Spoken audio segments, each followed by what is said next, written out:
Shalom, shalom, shiurim, entregas sobre la fiesta de Pesaj y los diferentes contenidos que la fiesta tiene.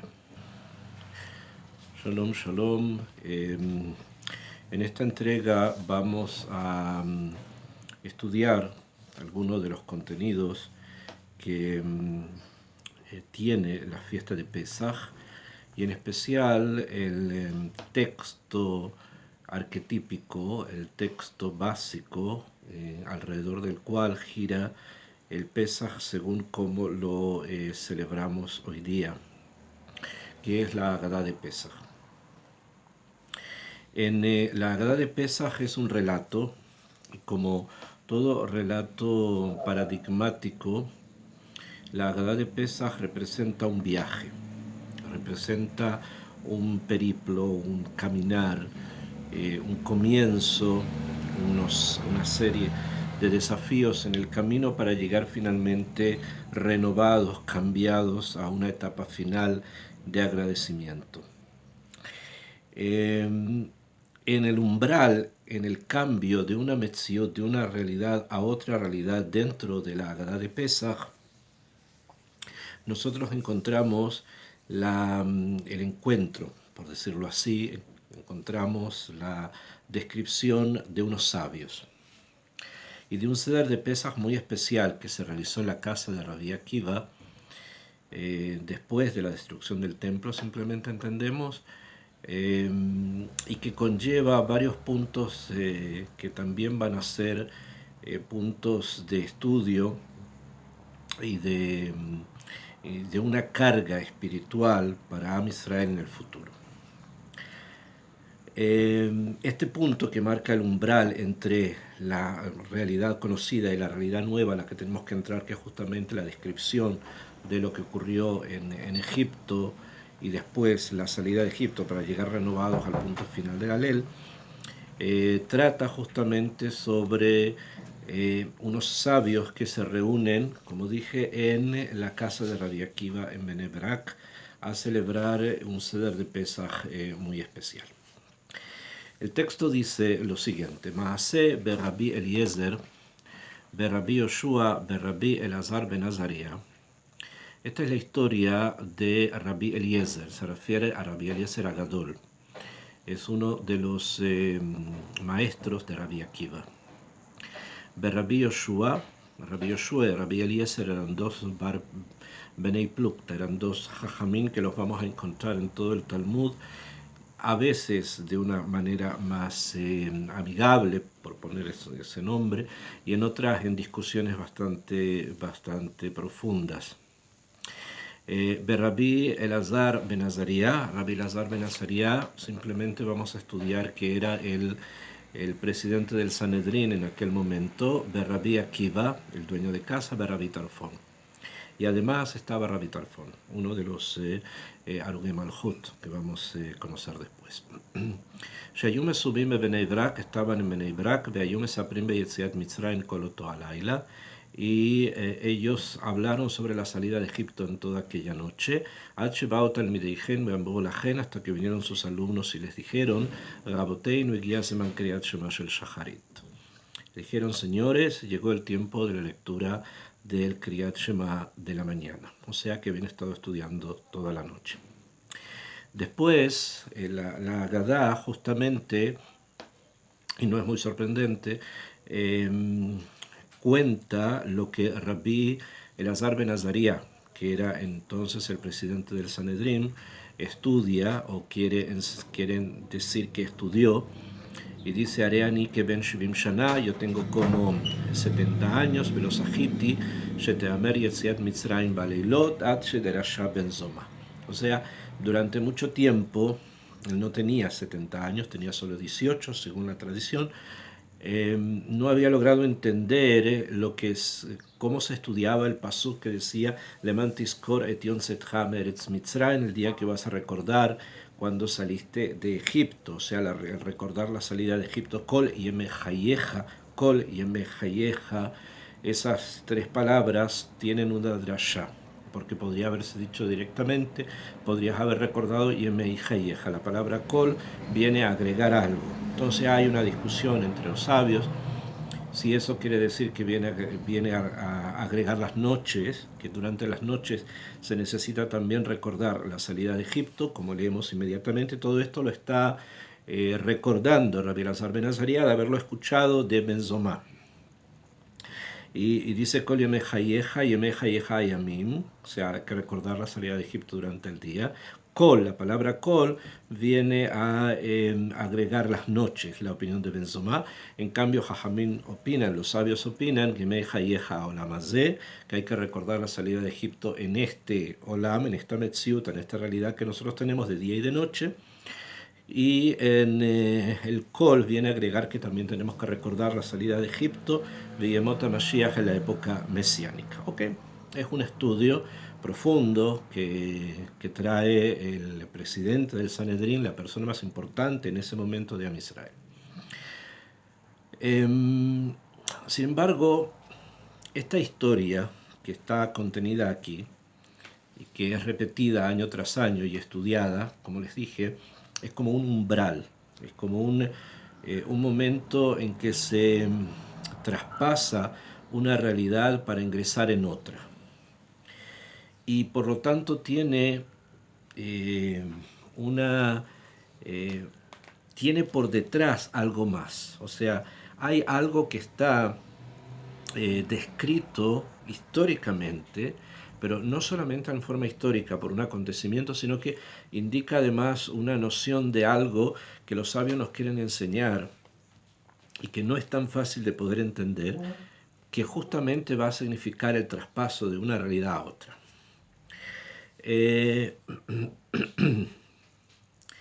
La Gemara nos trae en el Masejet Brajot, en la página Habzain, es el Perek Revi'i, el capítulo cuarto, en la página 27, en el folio B, la cara B, la Gemara nos cuenta una historia extensa en la cual vamos a entender el por qué Rabbi Elazar ben Azariah llega a ser presidente del Sanedrín. Pero más que eso, más que ese término, y tal vez podríamos decir esta situación casi anecdótica que vamos a relatar, obviamente hay detrás de ese acontecimiento algo que merece ser estudiado y por lo tanto llegó a estar presente en estas páginas. La Gemara dice así: acá cada detalle es bastante importante y por lo tanto necesario tratar de estudiarlos cada uno. Hay una discusión en la Gemara sobre la tefilá de Arbit, o sea, sobre la tefilá que se dice en la noche. Dice la Gemara así: Rabban Gamliel dice que la tefilá de Arbit es Jová, o sea, es obligatorio rezarla de la misma manera que es obligatorio rezar Shaharit y Minja. Rabbi Yoshua Omer Reshut. En cambio, Rabbi Yoshua, que ahora está presente también en el Seder de Pesach de Rabbi Akiva, él dice Reshut, o sea, él dice que no es obligatorio, sino que es, si la persona quiere lo hace, o sea, es voluntario rezar la tefilá de Arbit. Todo el tema que rodea esto de las tefilot, como conocemos también que Abraham Avinu fue el que fundó y estructuró la tefilá de Shaharit, Yitzhak la de Minja y por lo tanto Jacob la de Arbit, está obviamente presente en el trasfondo de lo que se está discutiendo. Sin embargo, se trata más, o sea, se quiere detallar más justamente los puntos que tienen que ver con la halajá. Sin embargo, acá esto da pie a que se amplíe mucho más el pensamiento con respecto a esto y también con respecto a la forma en que los sabios tienen de enfrentar una discusión y de moverse en este ambiente donde hay ideas que a veces reflejan escuelas, o sea, que reflejan algo mucho más que simplemente la idea, sino algo, un background, un fondo. Amar Abaye, dijo Abaye, alajá que divrei a Omer Jová. La halajá es como el que dice que la tefilá de Arbit es Jová, o sea, según Rabban Gamliel. Berraba Amar, halajá que divrei haomer reshut. En cambio, Rabba, otro de los Amoraim, él dice que la halajá es como aquel que dice que la tefilá de Arbit es reshut. Tanu Rabbanan. Frente a esta discusión, los sabios traen una historia. Tanu Rabbanan. Maaseh betalmid echad. Ocurrió una vez que un alumno, Sheba lifnei Rabbi Yoshua, se presentó delante de Rabbi Yoshua, amarle tefilat arbit reshut o jová. Le dijo, ¿la tefilá de arbit es voluntaria o es obligatoria? Amarle reshut. Le dijo Rabbi Yoshua, según su opinión, de que es voluntaria. Va lifnei Rabban Gamliel. El mismo alumno fue delante de Rabban Gamliel. Amarle tefilat arbit reshut o jová. La tefilá de arbit es voluntaria o obligatoria. Amarle jová. Le dijo es obligatoria. Esto ya obviamente nos parece que merece ser preguntado. Si ya el alumno había recibido una respuesta halágica de su Rab, ¿por qué va y le pregunta a otro? O sea, ¿por qué, si ya la solución al problema está, por qué quiere seguir hurgando en el problema? O sea, ¿qué es lo que no le satisfizo a este talmid, a este alumno, de la respuesta de Rabbi Yoshua que fue y le preguntó a Rabban Gamliel?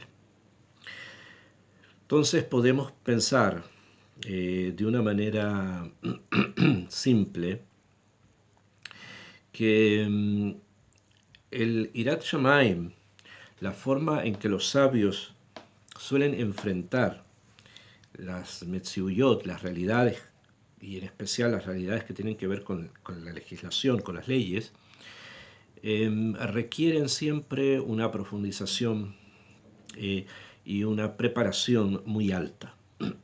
Entonces, la decisión sobre una halajá no solamente se circunscribe a lo que el jajam ha estudiado y él transmite, que es el punto principal, sino que también a la forma en que esto se desarrolla en el ámbito humano, vale decir en los alumnos que van a cumplir esa halajá.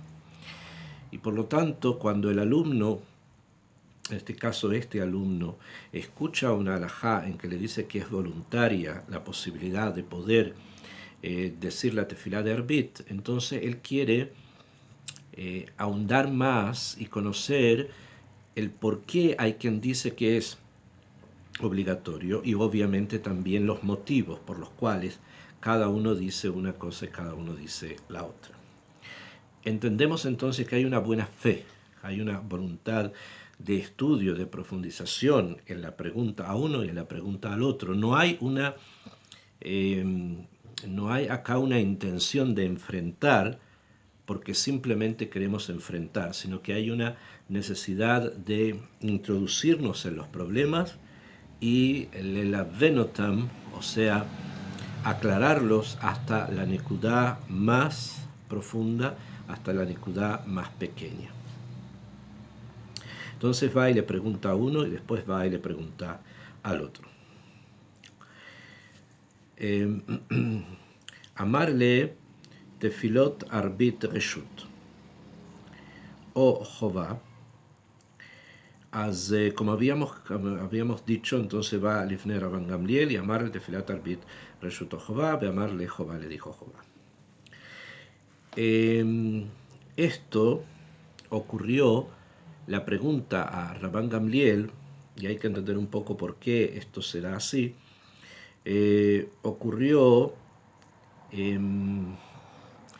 también frente a una situación de un cierto protocolo que tenían los sabios de estudiar, y en especial porque Rabban Gamliel, él era el presidente del Sanedrín en aquel momento, y el presidente del Sanedrín en aquel momento era descendiente del rey David. Por lo tanto, él se consideraba o era parte de lo que podríamos decir el Shevet Yehuda, o sea, Shevet en el sentido de el cetro de Yehuda, la persona que mantenía o tenía el poder sobre Am Israel en varios niveles, no solo espirituales, sino también de otro tipo. Entonces, cuando recibe la respuesta de Rabban Gamliel, le dice al alumno, Bealó, Rabbi Yoshua Amarli Reshut, le dice al presidente Sanedrín, pero Rabbi Yoshua me dijo que esto era voluntario. Amarle Amtem Ateshe Ikansu Balei Trisim Lebeit Amidrash. Le dijo, espera hasta que entren Balei Trisim en el Beta Midrash, o sea, que entren los sabios al Beta Midrash, o sea, el lugar donde se juntaban todos a discutir las halajot y los problemas, ya sea espirituales o materiales o circunstanciales o históricos del momento. No nos olvidemos que en ese momento estaban bajo el dominio de los romanos. Entonces, Rabban Gamliel, que era el presidente del Sanedrín, le dijo hasta que entren Baalei Trisim. Baalei Trisim, Trisim son Magenim, son escudos, o sea, hasta que entren las personas que tienen escudos, o sea, que tienen argumentos para poderse defender de la forma en que el soldado se defiende con su escudo de los ataques y de las lanzas en ese momento, o de las flechas del enemigo. Que Shenichnesu Balei Trisim, cuando ingresaron los sabios, Amad Ashoel, se levantó el que pregunta, Beshal Tefilat Arbit Reshut Chová, la Tefilat de Arbit Reshut Chová, Amarle Rabban Gamliel, le respondió Rabban Gamliel, que era la persona que estaba dando el shiur en ese momento, o sea, que al quien le dijo al alumno, cuando estemos allí lo vas a preguntar, dijo Chová. Amarle Amar la gen Rabban Gamliel le Jajamim. Entonces Rabban Gamliel le dijo a los sabios, Klumi esh Adam sheholek badabarze, le dijo, ¿hay alguien que discute con esto? Amarle Rabbi Yoshua que estaba allí, le dijo, Lav, no. Amarle Bealo Beshimcha Ambruli Peshut, pero ¿acaso no fue en nombre tuyo que me dijeron que tú estás sosteniendo que esta tefilá es Reshut, o sea que es voluntaria? Amarle, le dijo Rabban Gamliel Yoshua Amot al Ragleja, le dijo Yoshua, párate. Beyaidu Beja, y van a testiguar en contra tuya. Amad Rabbi Yoshua al Raglav, se paró Rabbi Yoshua sobre sus pies, Beamar, y dijo, Rabbi Yoshua dijo, Ile male, ani chai, pehumet, si yo hubiese estado vivo y él muerto, yahola chai le ajishetamet, podría el vivo contradecir al muerto. Be'achshav she'ani chai, y ahora que yo estoy vivo, behu chai, y él está vivo, each yahol chai le'ajeshet chai, ¿cómo puede el vivo contradecir al vivo? Ok, esto también necesita una explicación. Lo primero, que no es una forma de hablar. ¿Bien? Simplemente no es... si él sostenía una idea distinta a la de Rabban Gamliel, este era el momento de decirla. Porque Rabban Gamliel le dijo, mira, hay alguien que discuta con lo que yo estoy diciendo, Yoshua podría haber separado, o podría haber pedido la palabra y dicho, yo sostengo otras cosas, tengo otras ideas, pienso distinto. No solamente que no lo dijo, sino que se quedó callado y dijo que no había quien discutía. Y entonces Rabban Gamliel le dijo, pero escuchamos de ti, en nombre tuyo, que tú sí discutes. ¿A qué se refiere esta, como una pelea, ¿no? Esta discusión? De la respuesta de Rabbi Yoshua, que le dice lo del vivo y el muerto, podemos entender que Rabbi Yoshua no tenía interés, no pensaba que ese era el fórum en el cual se podía ventilar ese tema. Porque el tema en sí de la tefilá de Arbit es un tema oculto, es un tema que tiene que ver con las profundidades de la Torá y con pensamientos que ya se engarzan en la mística. Entonces no era el momento, frente a todos los alumnos y a todos los sabios, cada uno que shitatam, cada uno según su pensamiento, ventilar este tema, sino tenían que hacerlo en un foro más privado. Entonces no consideró Rabbi Yoshua que tenga que él ventilar este tema en forma pública. no solamente que pensó que no había que hacerlo en forma pública, sino que pensó que no era el derech, no era la forma y no era el método, debido a lo delicado de este tema, precisamente de discutirlo en forma pública. Y al tratar de llevar la discusión a nivel público, entonces quiso decir que Rabban Gamliel se estaba distanciando, se estaba como alejando del derech, del camino del sabio. Y por lo tanto lo quiso detener con esto del vivo y el muerto, para decirle en forma muy simple, no es el lugar de discutir esto. Allá Rabban Gamliel Yoshev Vedoresh. Rabban Gamliel no le respondió. Obviamente Rabban Gamliel entendió de que lo que Rabbi Yoshua le quiso decir, que él, el Nasi, el presidente del Sanedrín, se estaba desviando del camino del sabio. Entonces no le responde, Yoshev se quedó sentado, Vedoresh, y continuó su shiur. Continuó hablando de otro tema. Rabbi Yoshua Omed al Raglav. Y Rabbi Yoshua se quedó de pie porque no se podía sentar según el protocolo que ellos habían fijado hasta que el presidente del Sanedrín no se lo permitiera. Ad sheranenu kol ha'am, hasta que comenzaron a murmurar todos los que se encontraban allí, que la Gemara utiliza la expresión am, pueblo, normalmente para hacer referencia no a toda la oclusión, no toda la población, sino a un grupo especial que son normalmente los sabios de Israel. Eso se llaman am, pueblo. Beambru le Hutzpit a Turgeman, y le dijeron a Hutzpit el Turgeman. Ellos, otra de las cosas que utilizaban en sus protocolos era que una persona, o el Rab, cuando daba una drashá, había alguien al lado que solía traducir, no traducir en el sentido de un idioma a otro, sino que explicar un poco lo que el Rab, extenderse un poco en lo que el Rab estaba diciendo. O sea, el Rab hablaba a veces de manera críptica, o en Rashei Tevot, o en líneas generales, y después venía el Turgemán, una persona que lo acompañaba, y él extendía el estudio y hablaba un poco más. Entonces, Ambru le Hutzpita Turgemán, le dijeron a Hutzpita Turgemán, Amod, párate, ve amad, hambre ad kama naatzere benizel. ¿Hasta cuándo va a seguir el Nasi, o sea, Rabban Gamliel, entre comillas, hiriendo de esta forma o avergonzando de esta forma a Rabbi Yoshua? Berosh Hashanah ishtakad tzahare, el año pasado en Rosh Hashanah también tuvo un problema con el Nasi, con Rabban Gamliel, y también de alguna u otra manera lo avergonzó. Bebejorot, Bemaased Rabbi Tzadok Tzahare, también otro tema con Rabbi Tzadok Tzahare. Ahaname Tzahare, también ahora lo está haciendo que sufra, en cierto sentido, avergonzando.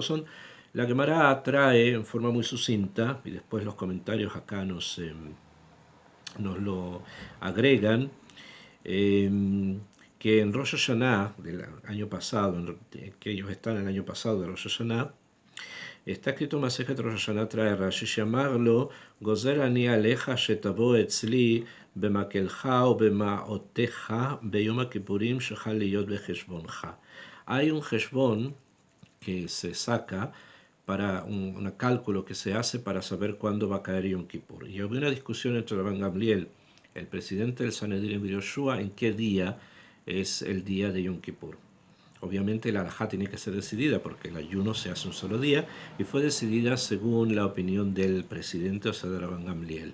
Rabbi Yoshua decidió, no obstante, guardar ambos días, él de una manera particular, no como una enseñanza general, sino solo de él, y vio Rabban Gamliel en esta decisión un atrevimiento que estaba más allá de lo que él pudiera permitir. Por lo tanto, le obligó a que el día de Yom Kippur, que según Rabbi Yoshua era el día, o sea, un día después, viniese a verlo con su maquel, o sea, con un bastón y con sus monedas, o sea, que cargara mukse, para que de esa manera hiciera Hilul, que de esa manera profanara el Yom Kippur que él pensaba que era.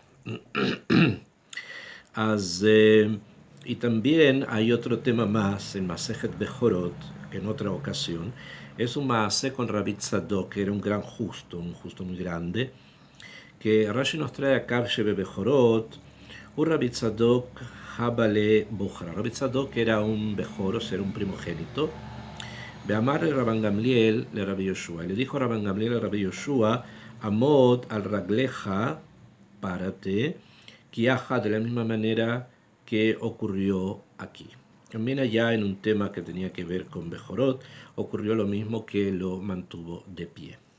Entonces, había ya habido precedentes en la discusión entre ambos, y es por eso probablemente que Rabbi Yoshua no quiso entrar acá tampoco en una discusión pública con el presidente del Sanedrín para ventilar el tema de la tefilá de Arbit y no caer en algo que pudiese ser contraproducente, como finalmente así ocurrió. Cuando el resto de los sabios comenzaron a hablar, ¿qué decidieron hacer? Decidieron ta venahavre. Vamos a despedirlo, o sea, vamos a sacar a Rabban Gamliel de ser presidente del Sanedrín y vamos a poner a otra persona, vamos a designar a otra persona. Entonces, Manokim, ¿a quién vamos a poner? ¿Quién? Nukmel Rabbi Yoshua, pensaban poner a Rabbi Yoshua, Balmal Maasehu. Él era Balmaaseh, era el por el cual habían despedido a Rabban Gamliel, no lo iban a poner a él, no era acorde a los protocolos que ellos tenían. Nukmel Rabbi Akiva. Entonces pensaron designar a Rabbi Akiva. Dilma Anishle, pensaron que tal vez iba a ser castigado Rabbi Akiva, Delet Lese Jutavot, porque Rabbi Akiva no venía de una familia de sabios. Entonces, como no venía de una familia de sabios, no tenía no tenía ese apoyo de un abolengo importante para los sabios y la forma en que los sabios movían en ese momento se estructuraba el Sanedrín. Ela Nukme la Rabbi Elazar ben Azaria. Decidieron entonces poner como presidente del Sanedrín a Rabbi Elazar ben Azaria, de Ujaham, que él era sabio, Behu Ashir, era dinerado, o sea, tenía dinero, Behu Asiri le Ezra. Y además él era la décima generación de Ezra Sofer. Se despide al presidente del Sanedrín, que es Rabban Gamliel. Esto no era una decisión fácil. Como sabemos, era descendiente del rey David y por lo tanto tenía también un nivel de malhut, de reinado, y lo hacía ver y lo quería que así fuese. Poner a la persona por la cual lo habían sacado no iba a ser conveniente porque no es políticamente correcto.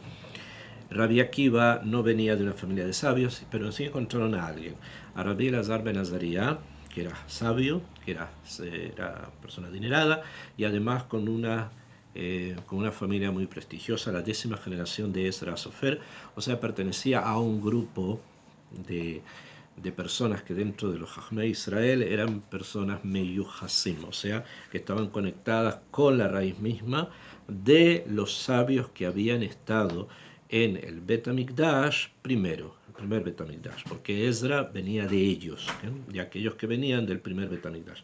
Y por lo tanto era enraizar justamente el Sanedrín en una tradición muy antigua y de esa manera no se desviaba de lo que había sido poner a Rabban Gamliel, que era el presidente del Sanedrín, descendiente de quien de David Amelech.